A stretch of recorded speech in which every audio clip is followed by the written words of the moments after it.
Good.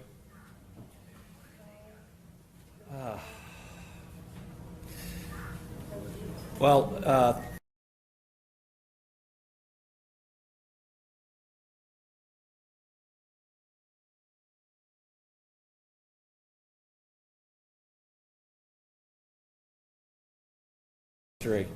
and for those that have seen it, what it's done here in Graves County and elsewhere, it is indescribable. The level of devastation is unlike anything I've ever seen. You see parts of industrial buildings' roofs or sidings, in trees if trees are lucky enough to stand.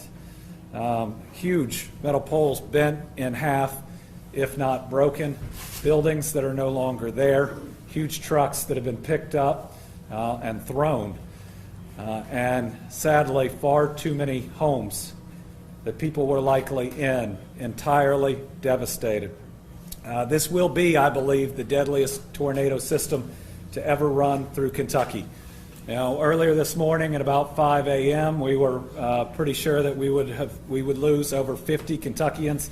I'm now certain that that number is north of 70. It may, in fact, end up exceeding 100 before the day is done. The damage is even worse now that we have first light. A couple places have been hit incredibly hard, certainly Mayfield here in Graves County, but everywhere along the line of this tornado that touched down and stayed down for 227 miles, over 200 in Kentucky, has been severely and significantly impacted. I've been on the phone with now nearly every county judge in areas that have been impacted. We have pledged our full support. I have talked to the Secretary of Homeland Security while I have been here. He has pledged his full support, and we are hearing that from every part of the federal administration and from our U.S. senators and from our congressmen. Kentucky is united today behind the people of Western Kentucky. We want to be here to help dig out, to help make rescues, to help provide when people are suffering, and then to help rebuild. This is not a one-day thing. Now, this is one state, and we will stand united to make sure that we can lift our families back up. But please know that there are a lot of families that need your prayers. Prayers that somebody may be found, or prayers to help them through the grieving process. Dawson Springs up the road also hit incredibly hard. That's where I'll be headed next. I want to call on a number of people today to give you an idea of different things that we are doing. I can tell you that the state of emergency was put into place last night before midnight. The National Guard is deployed and will be in communities very shortly, and that is now going to be augmented. We need more individuals in the field. We're going to hear from our Adjutant General in a minute. But first, I want to turn it over to Jesse, the county judge here, who has been working really hard, and then we'll hear from the mayor, and then we'll move to emergency management, National Guard. We'll hear from the Transportation Cabinet and what they're doing, state police, and others. Judge. Thank you, Governor.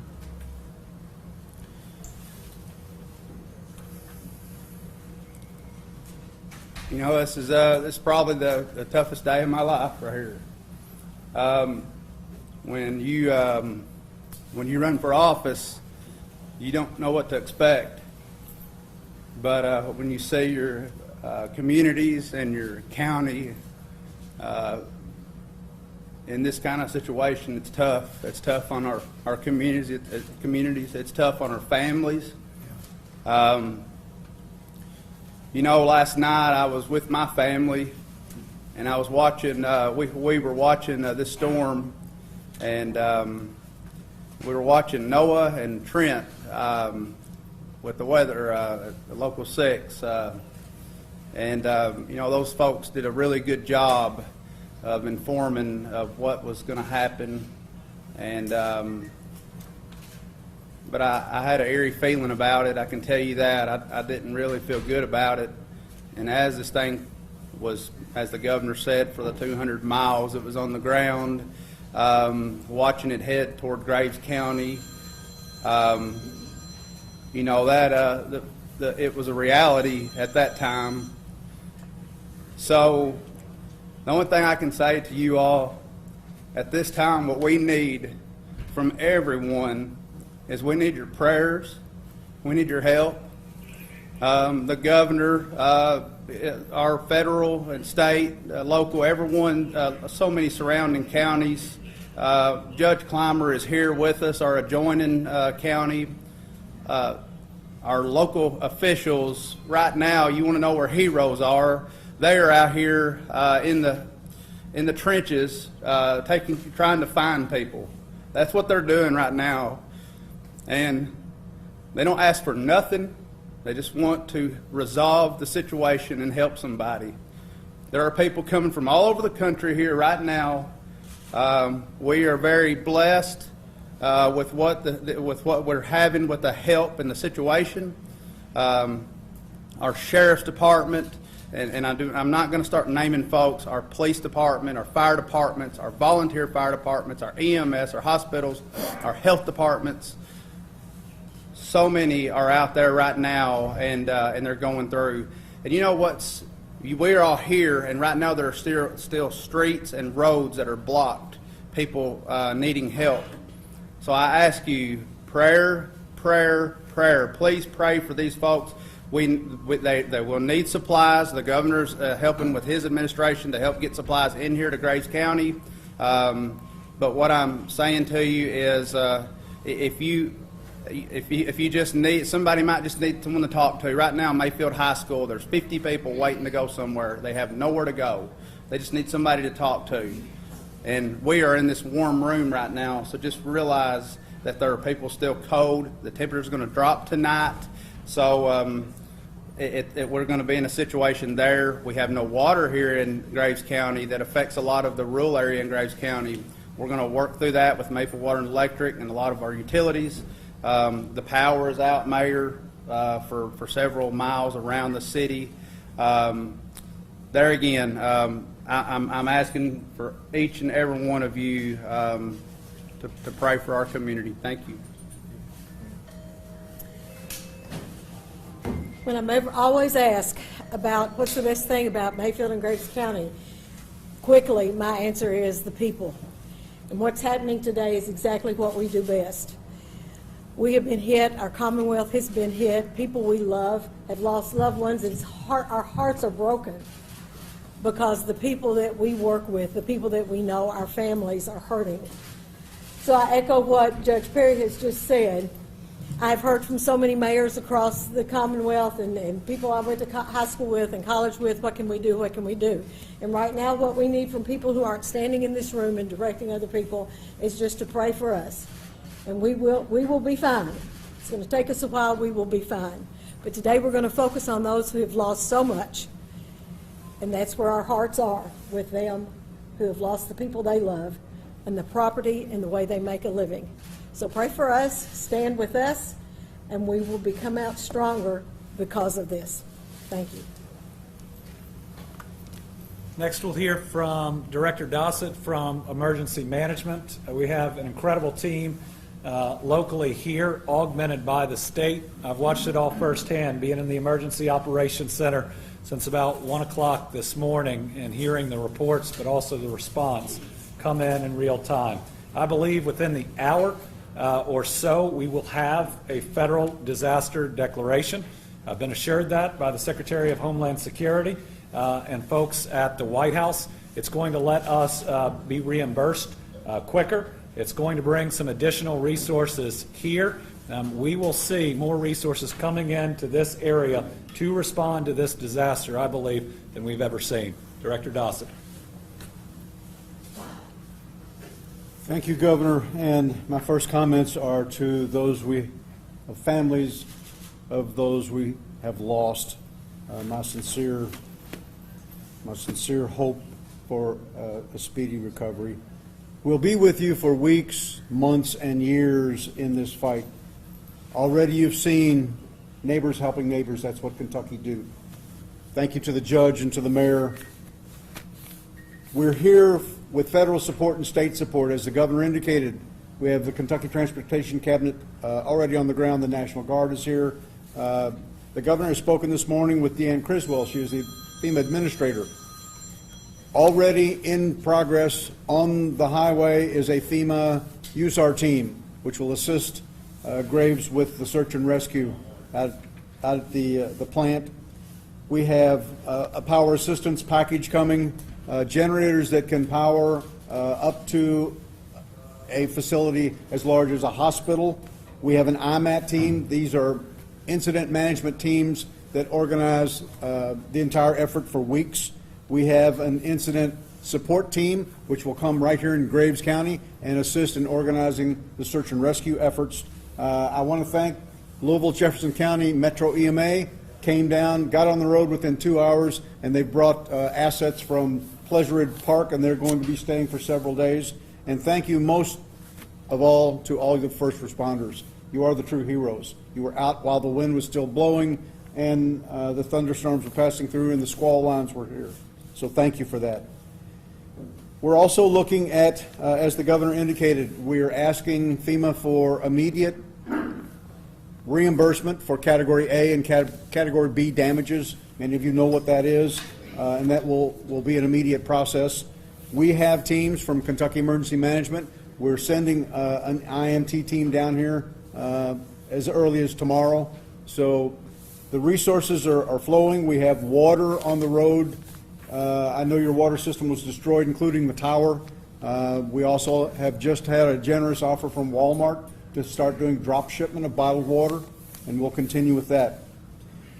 We're here to help you, and again, any support that you need, don't hesitate to call the state EOC through Tracy. Thank you. Some outside the region, maybe even outside the state, are already asking how they can help. We are working right now on setting up a direct fund. It's going to be, I believe, called the Western Kentucky Tornado Relief Fund, that we're going to be able to accept help into and direct it here in the ways that it's needed the most, and to be able to be flexible with the leadership here. That is in process. But I hope everybody can see that this whole state is with this area. You don't just have the governor and the head of all emergency management. We have the head of our Kentucky National Guard, which deploys at all of our largest emergencies. He's here to witness it firsthand. We're already staging operations in, what, about 8 counties or close to it, with requests still coming in. So General Lamberton.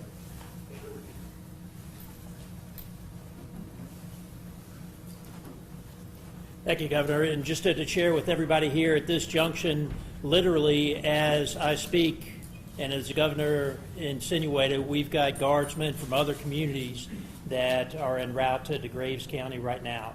These folks are coming to assist with everything from search and rescue, and I've been able to speak with both the police chief and the fire chief as well, and we've identified some of the concerns as far as security needs as a result of the damage that's been done at this junction. So some of the guardsmen that we've got showing up will also be coming in to address that. We've got representatives from our unit up in Paducah, and he's serving quite simply as kind of a liaison right now to get kind of a on-the-ground assessment of what the needs are. He's feeding those needs.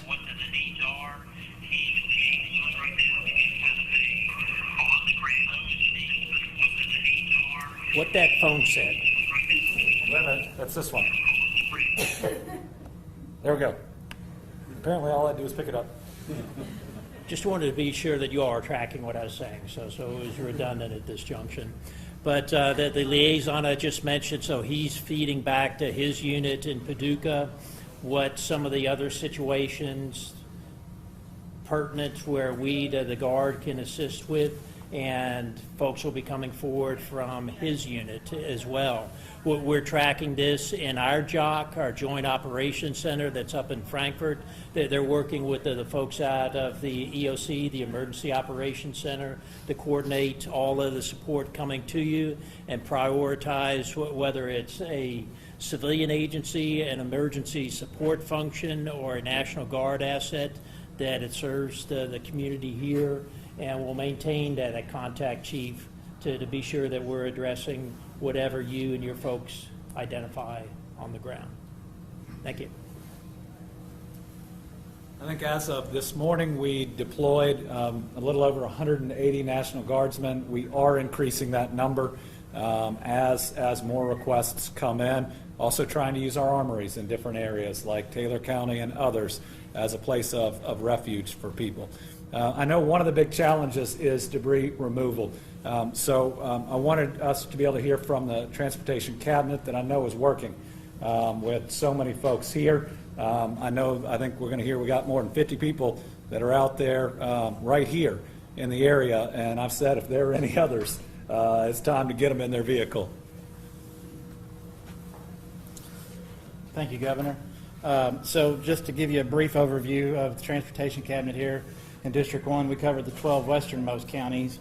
So as this storm passed across western Kentucky, it impacted 5 of our 12 counties: Fulton, Hickman, Graves, Marshall, and Lyon counties. And so in those counties specifically, we have our internal crews there out on all of our state routes, as well as the county routes that intersect those state routes through the swath of the storm, utilizing loaders, backhoes, track loaders, dozers, excavators, chainsaws, and manpower. Right here alone in the city of Mayfield, we have approximately 20 folks that are from other crews and from our other counties assisting our Graves County crew. And then all together in Graves County, we have about 40 folks helping assist with state routes, city routes. We've been in conjunction with the chief of police here, the public works director, the mayor, the state police, coordinating our efforts on every route there is within the city of Mayfield. In totality, we have approximately 170 employees across our District 1 that are out in some capacity addressing this particular storm. And again, we have every large piece of equipment that we have at our disposal in operation currently. Thank you. Chief, would you all like to offer anything additional? You're welcome to.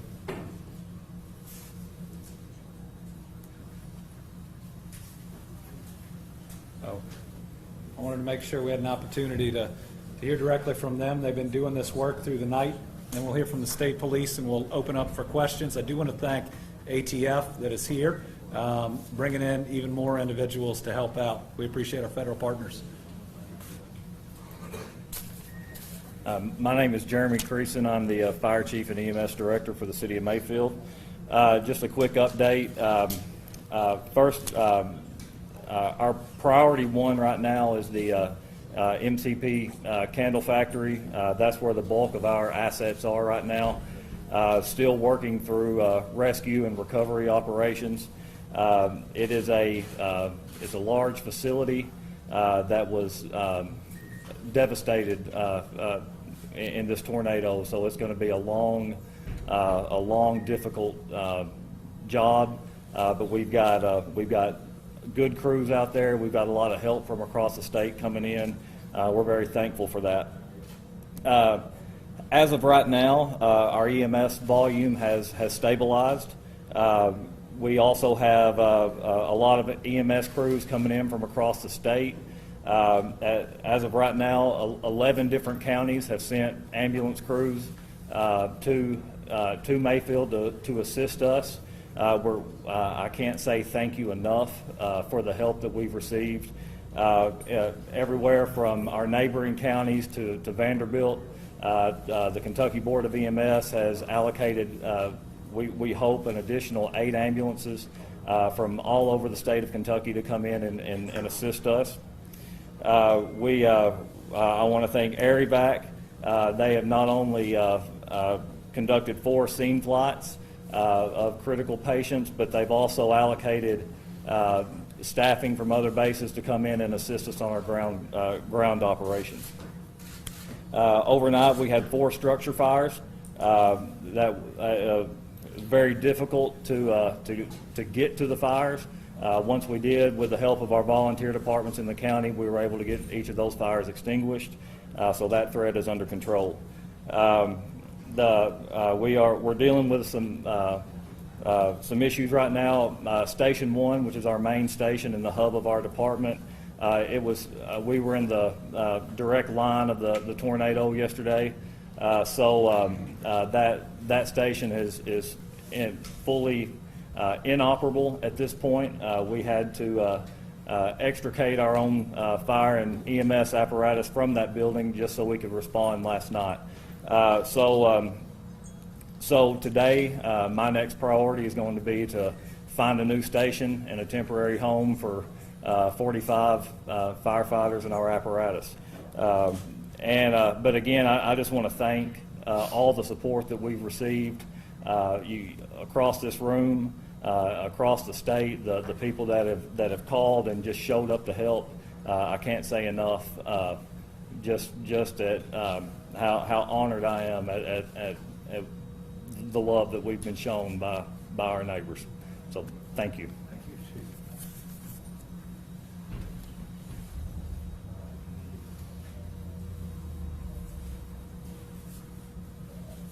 My name is Nathan Kent. I'm the Chief of Police for the City of Mayfield. Our mission is fluid as it's gone through the night, and I think it'll continue to change throughout the next couple of days. We've been blessed with some support from our sister law enforcement agencies. State Police has been here from the beginning. The Murray City Police Department and the Paducah Police Department sent officers early this morning, and they're patrolling in the city to assist the Mayfield Police Department.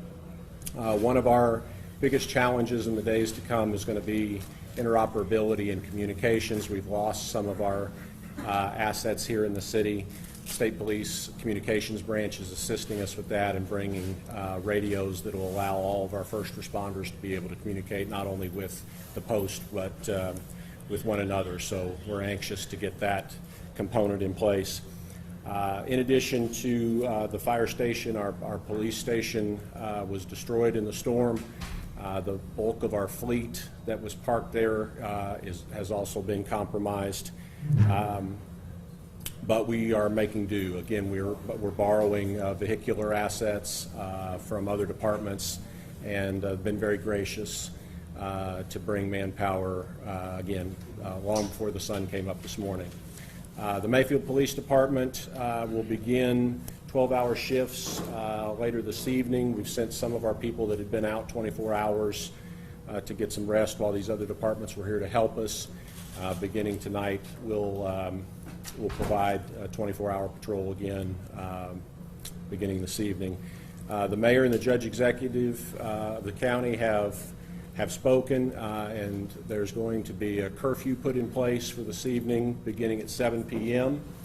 The particulars of that will be that within the city limits and those parts of the county that have been directly affected by the path of the storm. So after dark, we'll go dusk to dawn. If you're not an emergency responder, you need not be in any of those areas after dark. If you are, our law enforcement officers are going to investigate those circumstances. So we just ask for the public support. We still have much work to do in terms of foot searches within the city limits themselves to make sure that we've found everybody that needs assistance and needs help. That I'm sure will go on not only today but beyond. So very grateful for the help that we've been given. Very grateful for the governor's response and for the state's response. It would be overwhelming, I think, without knowing that we had those resources coming as well. So I don't want to step away without saying that our first priority is with the families that have lost people, and I'm just proud of the men and women that have stepped forward here to help those folks in need. Yes, sir. Last, we'll hear from the Kentucky State Police, working through the night in every region that have been impacted. How one way I was getting my information in real time. So it's Trooper Burgess. Yes, sir. Please. Thank you, Governor. The state police has been working very closely with all of our local agencies here to assist in any way we can. We are working to get communications working for all of our local agencies together. Our primary focus right now is preserving as many lives as we can. We are asking that anybody who is not an emergency responder, if they are currently in a safe location, to remain there and not enter into the areas where we are working so that we can get the help to the people that need it as quickly as possible. We appreciate all the support from our local agencies that are here to help us from surrounding counties and beyond. And again, we're just here to try and preserve as many lives as possible.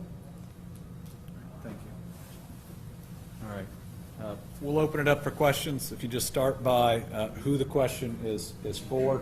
We want to make sure the public is getting the very best information possible. Mark? This would be just for anybody who's at the site conducting the search and rescue. How difficult is the search and rescue at the factory, and what hope remains that people might still be alive there? I'll turn it over here in a second to those that have been there all night, but I just came from there. We're going to lose a lot of lives in that facility, and I pray that there will be another rescue. I pray there'll be another one or two, but it's a very dire situation at this point. Seeing it, I think it was absolutely incredible, the number of people that were saved. And I know it's really hard given the number of people that were in it. I think the largest loss of life in this tornado event is and will be there. And it may end up being the largest loss of life in any tornado event in a single location, again, in the state's history. Anybody else? That's heavy machinery. I mean, pulling, it's the building that's flattened. It's cars from the parking lot that's on top of it. It's huge metal drums, even ones with corrosive chemicals that were inside. It's pretty awful to witness. Do you have any idea how many rescues you've effected through the night to this point? Not just at that facility, but throughout the city? I can't give you a hard number. I can tell you that we loaded a school bus from an apartment complex in the city. It's called the Eloise Fuller Apartments. We were able to evacuate around 30 people from that facility. We sent in crews. One person got out. He walked to Station 1. He let us know that there had been a structural collapse and that there were people trapped.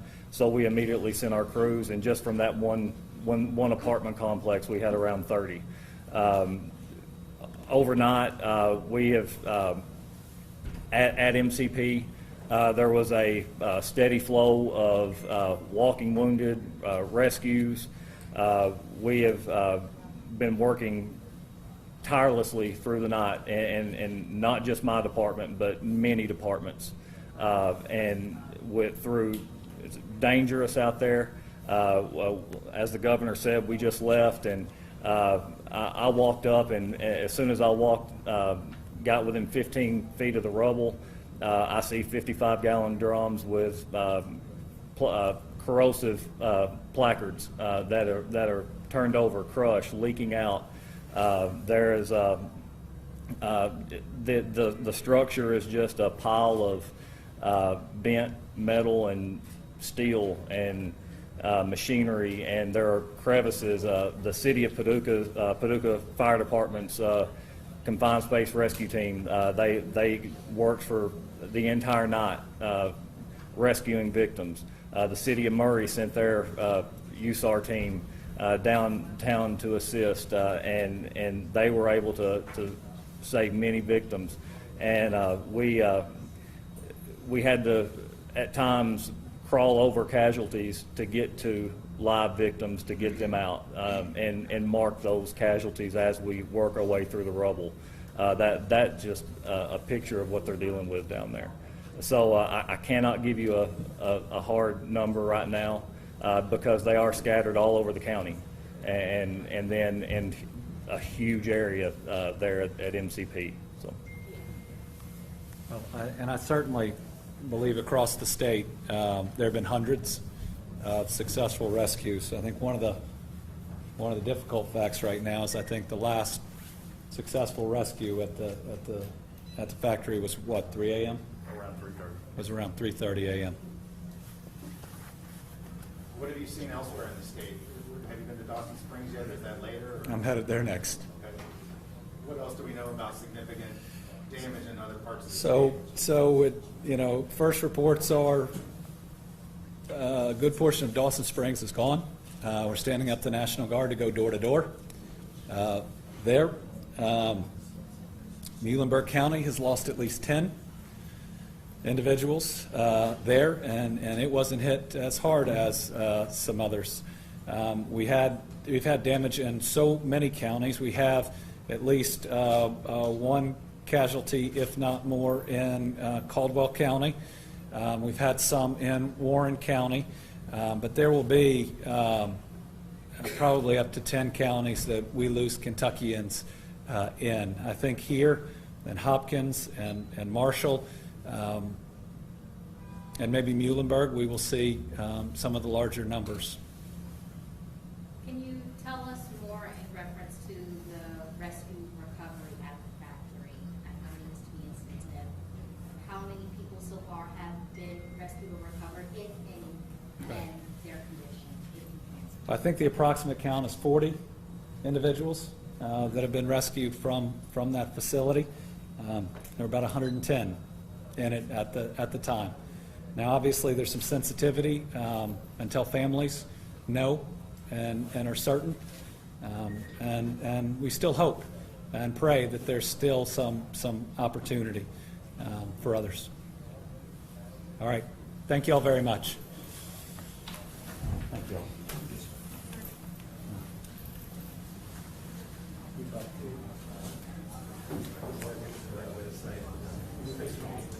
Right?